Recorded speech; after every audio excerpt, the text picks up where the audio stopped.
In this video, we are going to do a reinforcement stitch sample. There's two different types of reinforcement stitches, and we're going to do both of them on this sample, and we'll talk about what they are in just a second.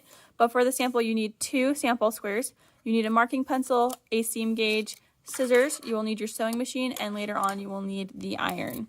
To start, I'm going to make a few markings, and they might seem kind of weird right now. You might not understand what they are for, but hopefully later on you can understand what they are for.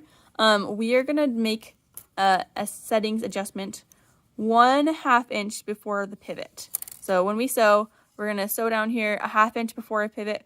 We're going to make some adjustments, then we're going to sew, pivot, sew, and then 1/2 inch after the corner, we'll make some adjustment settings again. And then we'll continue, pivot, sew, and pivot, and then we'll do a couple more things. But basically, we're going to be sewing a U with 1/4 inch seam allowance. Because I want to stop 1/2 inch, so here's my 1/2 inch, before my pivot, and I'm going to pivot at 1/4 inch.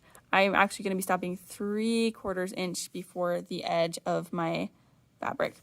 So that's the 1/2 inch where I need to stop before my pivot, but then I also added my seam allowance, and that will be a total of 3/4 inch. I know that can be confusing, but trust me, just follow along and you'll see where we're going. So I have 3/4 inch marked on my seam gauge right here, 1/4, 2/4, 3/4, and I'm going to mark 3/4 from the bottom in the bottom right corner. And I'll just do a nice line with the pencil color that shows. And then again from the side, 3/4 inch. Let me do that again. That kind of moved on me. So I have my 3/4 inch marked over here. Now I'm ready to sew, okay? So I'm gonna sew at my 1/4 inch seam allowance, just like I mentioned. I'm gonna line everything up on my machine. So I can line the top of my fabric up with this line right here. So I know that I'm gonna be starting right before my needle. And I'm going to line the edge of my fabric up with the edge of my presser foot for 1/4 inch seam allowance. I'm going to back stitch here, so I'll go forward 3 stitches. And I'm making sure my thread's back behind. So my 3 stitches forward, and then I will use my reverse button right here to go backwards 3 stitches. And then I'm just going to sew normal until I get to my first blue line.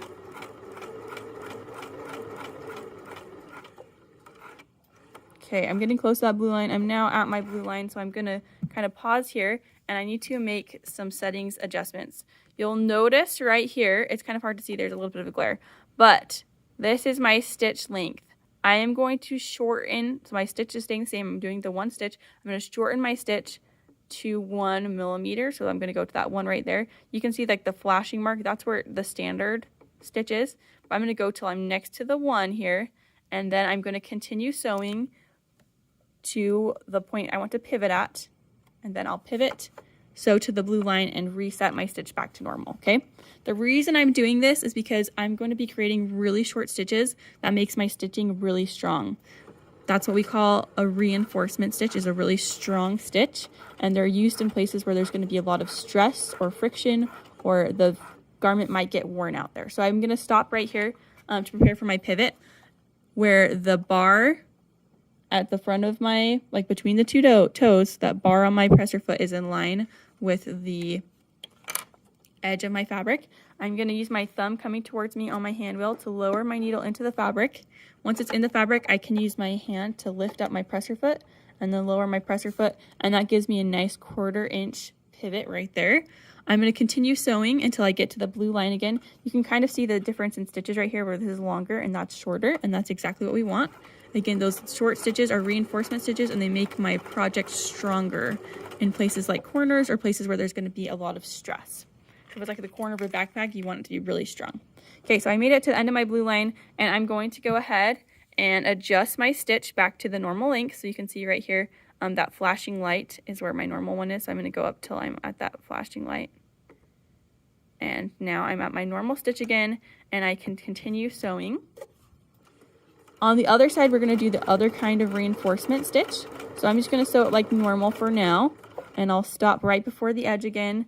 I'm going to use my hand wheel to lower my needle into my fabric, lift up my presser foot, lower my presser foot, and continue sewing down the edge here, and I'll backstitch at the end.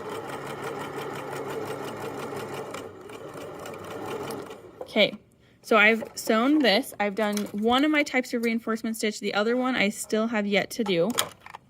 But you can see right here, there's tiny little stitches, and that's one kind of reinforcement stitch. Over here, I'm going to do the other kind of reinforcement stitch, and that's a second row of sewing. So I'm just going to sew back on this same, sorry, there's a little piece of something there. I'm going to sew back on this same stitch right here. So I'm going to line it up. I'll back stitch again. I'm going to go right on top. Sometimes reinforcement stitching is 1/8 of an inch over, but in this case, I'm going to just do right next to it. I'm going to back stitch, and then I'm going to just sew right on top of where I've already sewn. And I will pivot in just a second. I'm going to lower my needle down into my fabric, lift up my presser foot, and I'm just going to sew towards about the middle. So I'm just trying to reinforce my corner here. So once I get to the middle, I'm going to go ahead and back stitch. And I can take this off. And now you can see my two types of reinforcement stitches. So the really tight ones, like the really tight stitches, and then the second row of normal stitching. The next thing I'm going to do, another thing we often do with reinforcement stitching, is we trim the corner. So I'm going to cut at an angle. I'm going to cut my corner close to my stitches, but not through them. Just like that. My scissors are not very sharp. So that should be kind of a straight line there. There we go.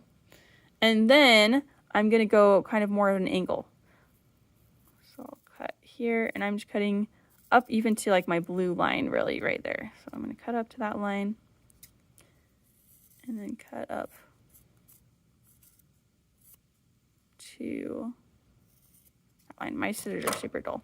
But this allows my fabric, when I turn this little bag right side out, these corners come together and they let that, these edges, these seam allowances come together and they let the corner really poke out. Whereas over here, if I were to do that, I have all of this extra bulk, and we're going to actually kind of see. I could have cut this one too, but I want you to leave it. So you're going to trim one, leave the other, and I want you to turn it right side out to kind of see how it works. You can use your seam gauge here to poke out the corners a little bit better. So I'm going to just kind of poke out my corners. But you'll notice that the corner where you trimmed it, it's going to poke out much easier. So this is my corner where I've trimmed. And over here, I can't poke it out very well because there's just so much seam allowance in there. Okay? So that's kind of what we want to see right here, is this corner can poke out, this one can't. We have reinforcement stitches, the two kinds inside. Good luck on your sample.